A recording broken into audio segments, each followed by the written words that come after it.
इमाम राजी रहमतुल्लाह अलैह फरमाते हैं कि एक दिन मैं सुबह के टाइम पर कुछ सब्जी वगैरह खरीदने के लिए मैं मार्केट में निकला। जब मैं सब्जी खरीद कर बाजार से वापस आ रहा था तो मैंने एक बर्फ बेचने वाले को देखा जो बर्फ बेच रहा और बर्फ की कीमत लगा रहा है 2 रुपए किलो। हम अपने मौजूदा हिसाब से बतला रहे हैं, 2 रुपए किलो, 2 रुपए किलो। अल्लामा राजी फरमाते हैं कि जब मैं जोहर की नमाज पढ़ाने गया और नमाज पढ़ाकर जब वापस आ रहा था तो मैंने बर्फ बेचने वाले को देखा। उसका बर्फ कॉस्टली होने की वजह से, महंगा होने की वजह से कोई खरीद नहीं रहा था, इसलिए उसने बर्फ की कीमत घटा दी।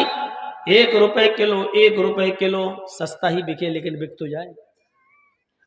कहते हैं कि जब मैं असर की नमाज पढ़ाकर वापस आ रहा था तो मैंने देखा बर्फ बेचने वाला बर्फ को 1 रुपए किलो से भी कम कर दिया, 50 पैसे किलो, 50 पैसे किलो, 50 पैसे किलो। अल्लामा राजी कहते हैं कि जब मैं मगरिब की नमाज पढ़ाने के लिए गया तो मैंने देखा कि बर्फ बेचने वाला नमाज पढ़ाकर जब वापस आ रहा था तो बर्फ बेचने वाले ने 50 पैसे से भी उसकी कीमत घटा दी और उसकी कीमत रख दी 25 पैसे किलो, 25 पैसे किलो। इशा की नमाज के बाद जब मैं बिस्तर पे आ रहा था, घर की तरफ जा रहा था तो मैंने देखा कि बर्फ बेचने वाला आवाज दे रहा है, लोगों मेरा बर्फ फ्री में ले जाओ, घुलने से और पिघलने से बेहतर है कि तुम्हारे बीवी बच्चे इसका ठंडा पानी पी लें, कुछ दुआएं दे दें। अगर 25 पैसे किलो भी आपको महंगा लग रहा है तो ये फ्री में ले जाओ, मेरा बर्फ बर्बाद हो जाने से बेहतर है कि किसी के मुंह लग जाए। मेरे बर्फ को घुलने और पिघलने से बेहतर है कि आप लोग इसका ठंडा पानी पी लें। इमाम राजी कहते हैं जब मैं घर आया, खाना आना खाने के बाद जब मैं बिस्तर पर लेटने के लिए चला, कुरान की चंद आयतें पढ़कर सोने का मेरा मामूल था। जब मैं कुरान पढ़कर सोने के लिए जाने लगा, कुरान की जब मैं चंद आयतों की सूरतों की तिलावत करने लगा तो पढ़ते पढ़ते बिस्तर पर मेरे सामने कुरान की यही सूरत आ गई, वल अस्र इन्नल इंसान लफी खुस्र। जमाने की कसम, रुए जमीन पर जितनी भी इंसानियत है सब नुकसान के अंदर है। आज मैं समझ गया कि अल्लाह रब्बुल आलमीन ने सारी इंसानियत को नुकसान में क्यों बताया। जैसे जैसे बर्फ पिघलता जाता है, घुलता जाता है, वैसे वैसे उसकी कीमत भी कम होती चली जाती है। बर्फ घुलता जा रहा है, उसकी कीमत कम होती जा रही है। इसी तरीके से इंसान भी 1 दिन, 2 दिन, 1 हफ्ता, 2 हफ्ता, 1 महीना, 2 महीना, 1 साल, 2 साल, जैसे जैसे वो गुजारता जा रहा है उसकी जिंदगी भी बर्फ की तरह पिघलती जा रही है, उसकी जिंदगी भी बर्फ की तरह घुलती जा रही है, उसकी जिंदगी भी बर्फ के मानिंद कम होती जा रही है। जैसे बर्फ घुलता जाता है, इंसान की जिंदगी भी घुल रही है।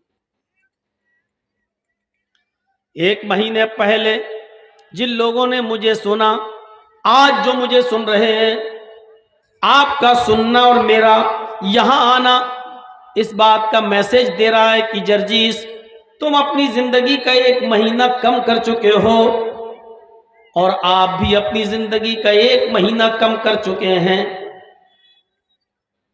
10 साल पहले मेरा जिन लोगों ने प्रोग्राम सुना और आज भी सुन रहे हैं, हमारी और उनकी जिंदगी मैसेज दे रही है कि जर्जीस तुम भी अपनी 10 साल की जिंदगी कम कर चुके हो।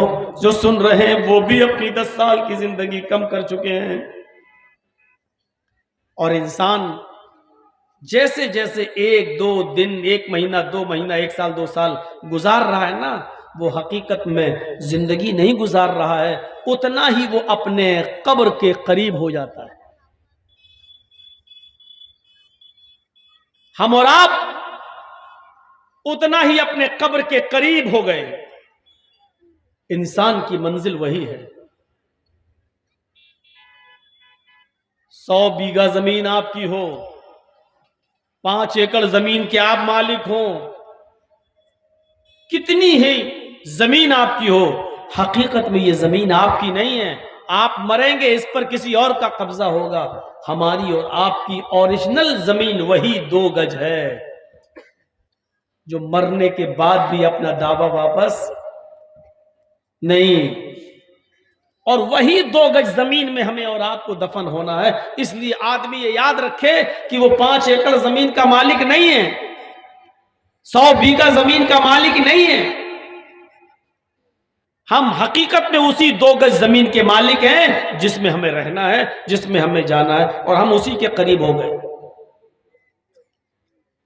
और 2 ही ठिकाने हैं, जन्नत या जहन्नम, बीच का कोई ठिकाना नहीं है। हजरत उमर फारूक रज़ी अल्लाह ताला अन्हु ये कहा करते थे कि हमारी नेकियां और हमारे गुनाह दोनों बराबर बराबर कर दिए जाएं, न मुझे जन्नत मिले न मुझे जहन्नम मिले, तब भी मैं समझूंगा कि मैं खुश नसीब हूं। मुझे बीच में डाल दिया जाए, न जन्नत मिले न जहन्नम मिले, अगर बीच में रख दिया जाए तब भी मैं ये समझूंगा कि मैं खुश नसीब हूं। लेकिन ऐसा होना नहीं है। 2 ही ठिकाने, जन्नत या जहन्नम। हम और आप 1 साल 2 साल जो गुजार कर आगे बढ़ जाते हैं, हकीकत में अपनी जन्नत के या अपनी जहन्नम के उतने करीब हो जाते हैं। हकीकत यही है कि हम या तो अपनी जन्नत के करीब हो रहे हैं या अपनी जहन्नम के। और अल्लाह ना करे अगर हम अपनी बदआमालियों की वजह से 1 साल 2 साल 10 साल 20 साल अगर अपनी जहन्नम के करीब हो गए हैं, तो इससे बड़ा नुकसान हमारा और आपका क्या होगा? क्या इससे भी बड़ा कोई नुकसान हो सकता है? इसीलिए अल्लामा राजी ने कहा है कि मैं समझ गया अल्लाह ने जमाने की कसम क्यों खाई, क्योंकि जिस तरह बर्फ घुल रहा है उसी तरीके से 1 साल 2 साल जमाना भी बर्फ की तरह पिघल रहा है। हम अपनी जिंदगी कम करते चले जा रहे हैं, हम अपनी जिंदगी कम करते जा रहे हैं। बर्फ की मानिंद हमारी जिंदगी पिघलती जा रही है, बर्फ की मानिंद हमारी जिंदगी पिघल रही है। हम अपनी कब्र के करीब हो रहे हैं। सिकंदर बादशाह 6 महीने हुकूमत किया करता था और 6 महीने वो जंगल में अपनी जिंदगी बसर किया करता था। जंगल में चश्मदीद लोगों ने रात में सिकंदर बादशाह को देखा। 1-2 लोगों ने सिकंदर बादशाह को जंगल के अंदर टूटी और फूटी हुई कब्र के पास, कब्र की बोसीदा हड्डियों के पास बैठा हुआ देखा। और ये बड़बड़ाते हुए लोगों ने सुना कि सिकंदर बादशाह उस कब्र की बोसीदा हड्डियों के पास बैठकर ये कहता जा रहा है, आए हड्डियों कल तुम मेरे जैसी थी, आए हड्डियों कल तुम मेरी तरह थी, हो कल मैं तुम्हारे जैसा हो जाऊंगा। आए हड्डियों कल तुम मेरे जैसी थी और कल मैं तुम्हारे जैसा हो जाऊंगा। आए हड्डियों कल तुम मेरी तरह थी और कल मैं तुम्हारे जैसा हो जाऊंगा।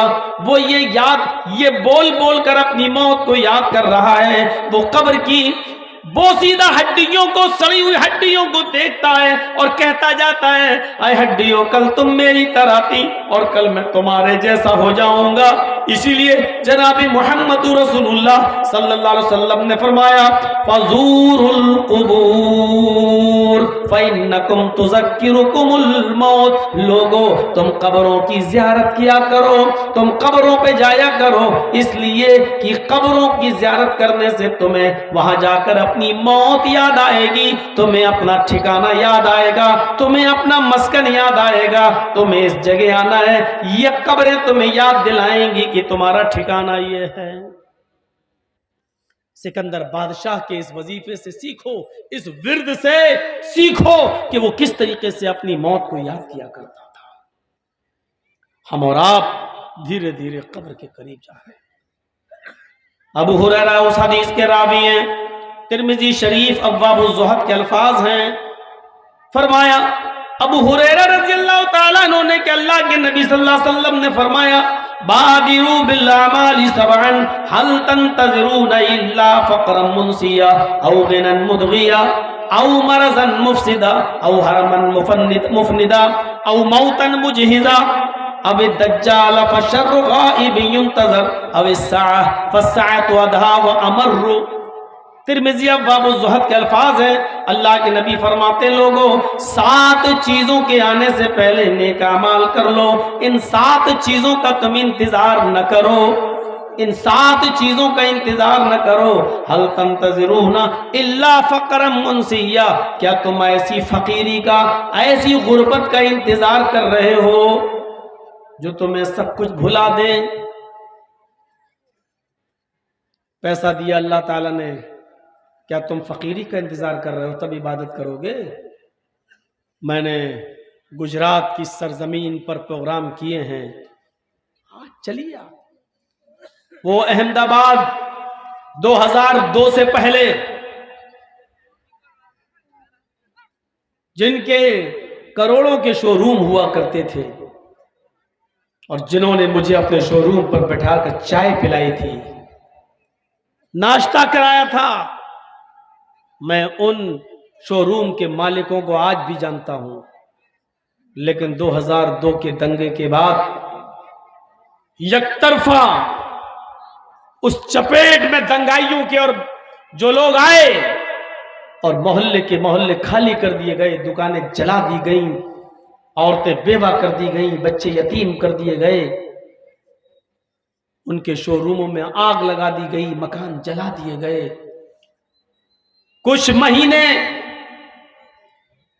कैंप में रहे, खेमे डाल कर रहे, और आज उनका हाल यह है। फिर कुछ साल दूसरों के रोटियों के टुकड़ों पर पले, और आज उनमें बहुत से ऐसे हैं कि या तो प्याज और आलू के ठेले लगा रहे हैं या रिक्शा चलाकर अपना गुजर बसर कर रहे हैं। जो कल तक करोड़ों के मालिक थे, आज वो सब्जियां बेच रहे हैं और रिक्शा चला रहे हैं।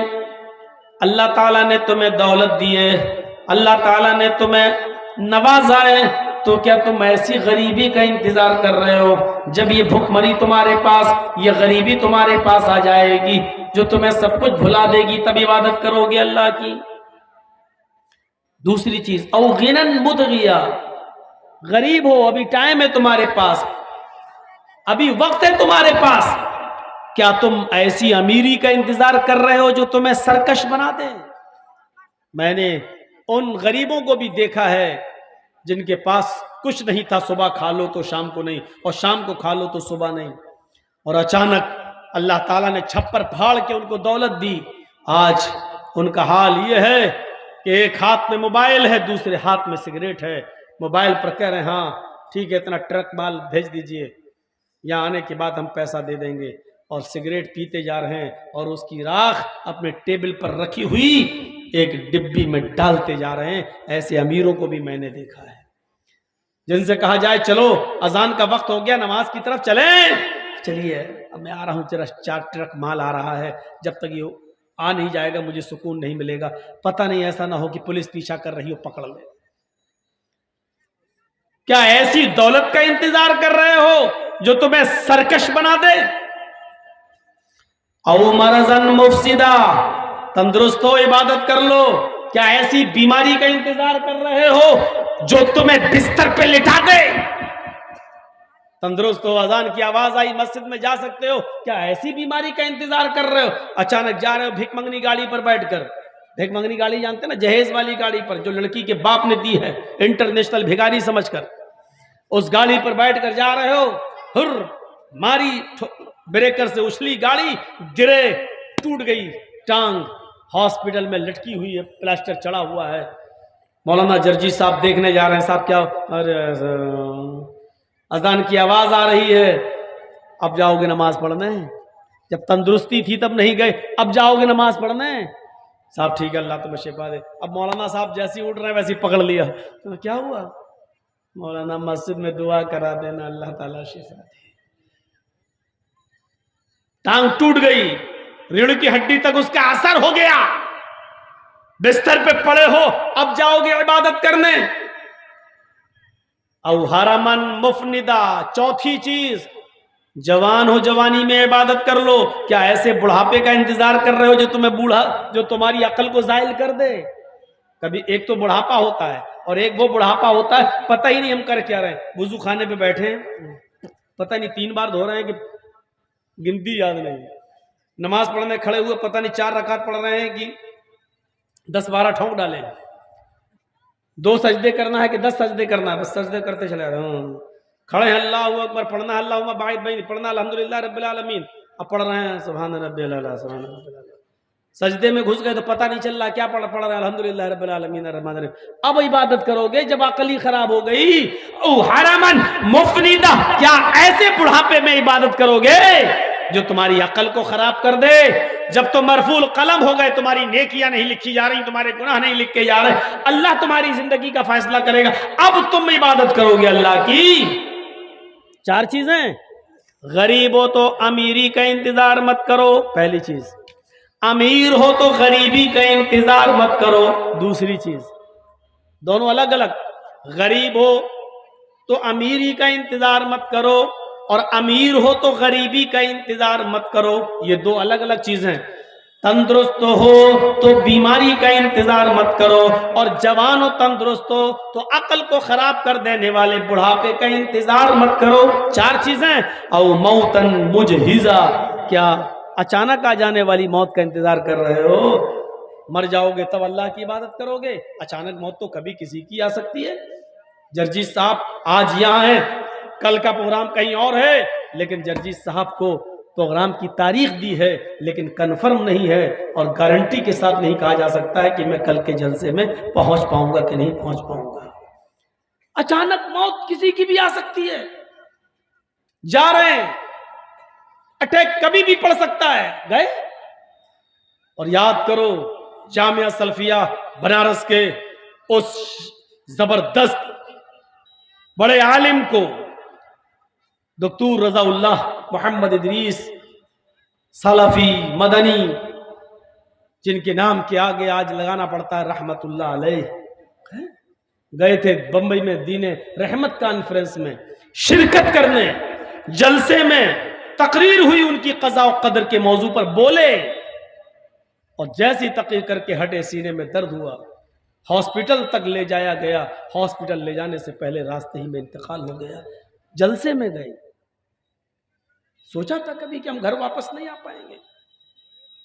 और मौतन मुझे अचानक मौत, अल्लाह उनकी कब्र को नूर से भर दे, गरीक़ रहमत फरमाए, उनकी रूह को आला इल्लीन के अंदर जगह था। 5 चीजें।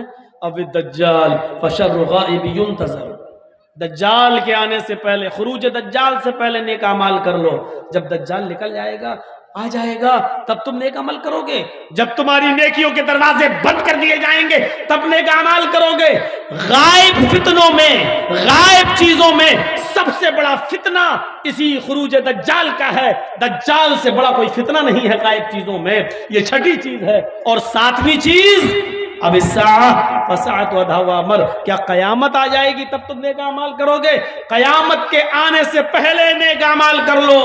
कयामत के आने से पहले मेरे भाइयों, कयामत के आने से पहले नेक अमाल, वो कयामत जिसका चर्चा हर जगह है, वो कयामत जिसको बाइबिल में डे ऑफ जजमेंट के नाम से जाना गया है, वो कयामत जिसको हम हिंदू धर्म के शास्त्र और वेदों के मुताबिक परले और महापरलय के नाम से जानते हैं, जिसके बारे में यह कहा गया है कि न पुत्र पिता को देखेगा न पिता पुत्र को देखेगा। ये ऋग्वेद के अंदर, ऋग्वेद भूमिका में लिखा हुआ है। न पुत्र पिता को देखेगा न पिता पुत्र को देखेगा, बस इतना। इसी को हमारे कुरान ने यूं कह दिया, यौम यफिर्रुल मरउ मिन अखीही व उम्मिही व अबीही व साहिबतिही व बनीही। उस दिन एक इंसान भागेगा, यौम यफिर्रुल मरउ मिन अखीही, अपने भाई से भागेगा, व उम्मिही व अबीही, एक इंसान अपनी मां से भागेगा, अपने बाप से भागेगा, वह साहिबतिही व बनीही, अपनी बीवी से भागेगा और अपने बेटों से भागेगा। एक आदमी है, भाई को देखकर भागेगा कि ये मुझसे एक नेकी न मांग बैठे। बेटा अपनी मां को देखेगा, भागेगा कि मेरी मां मुझसे कहीं एक नेकी का सवाल न कर ले। अपने बाप को देखेगा तो भागेगा कि ये मेरा बाप मुझसे सवाल न कर ले। अपनी बीवी को देखेगा, जिस बीवी के बिना दुनिया में एक पल नहीं रह पाता था, उस बीवी को देखेगा तो छिप जाएगा, मुझसे मेरी बीवी कहीं एक नेकी न मांग बैठे। अपनी औलाद जिसके हल्के से पेट के दर्द, हल्का सा पेट का दर्द आपकी रातों की नींद उड़ा देता है, हल्का सा फीवर, हल्का सा टाइफाइड आपको रात के 2 बजे और 3 बजे अपने बेटे को हॉस्पिटल ले जाने पर मजबूर कर देता है, आपको अपनी नींद से बेदार कर देता है। उस बेटे का प्यार जो आज आपको इतना ज्यादा है, कयामत के दिन इस बेटे को देखकर इंसान भागेगा, ये मेरा बेटा मुझसे कोई नेकी ना मांग बैठे। यौमा यफिरुल मरु मिन अखीही व उम्मिही व अबीही व साहिबती व बनी। वेद कहता है पुत्र अपने पिता का ना होगा, पिता अपने पुत्र को ना देखेगा। मेरे भाइयों, ये एक ही चीज है, कुरान ने थोड़ा तफसील से बयान कर दिया है। वो कयामत कि जिसके बाद जिस दिन हमें और आपको दोबारा जीवित किया जाएगा, दोबारा जिंदा किया जाएगा, कब्र से उठाया जाएगा और हिसाबो किताब लिया जाएगा। हाँ, ये वही दिन है जिसको वेदों ने कहा है मृत्यु पश्चातम द्वितीये जन्मम भवति, ने तृतीय ने चतुर्थ ने पंच ने षष्ठ ने सप्त ने अष्ट ने नवम ने दशकं का। मरने के बाद तुम्हारा एक दूसरा जन्म होगा, न तीसरा, न चौथा, न पांचवा, न छठा, न सातवां, न आठवां, न नवां, न 10वां। यानी मरने के बाद तुम्हें दोबारा जीवित किया जाएगा। हिंदू धर्म में 7 जन्म है ना, कहते हैं 7 जन्मों तक हम तुम्हारे रहेंगे। इसलिए फेरे लगाए जाते हैं औरत के, जब शादी होती है पति के साथ कितने फेरे लगते हैं? 7 फेरों का मतलब जानते हो? 7 जन्म तक तुम हमारी हो, हम तुम्हारे हैं। 7 जन्म हिंदू धर्म में, 7 जन्म, जबकि मालूम नहीं है कि अगला जन्म किसका होगा, लेकिन 7 जन्म है हिंदू धर्म में। वेद मना कर रहा है, वेद कह रहा है एक दूसरा ही जन्म होगा।